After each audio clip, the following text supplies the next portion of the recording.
How to look at deleted messages on Instagram. Hey everybody, welcome back to our YouTube channel.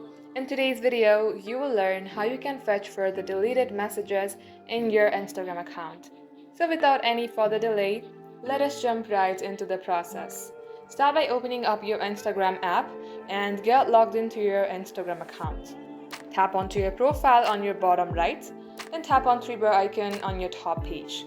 Under your account, tap on Accounts Center, and under Account Settings, tap on Your Information and Permission.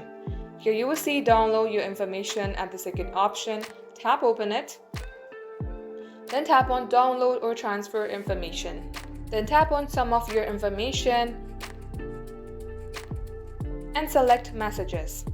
In case you would like to download other informations as well, you can go ahead and check all these boxes.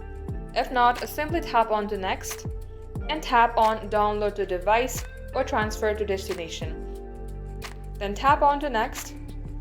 You will get notified in your email address. The format will be HTML and the quality will be medium. Tap on Create Files.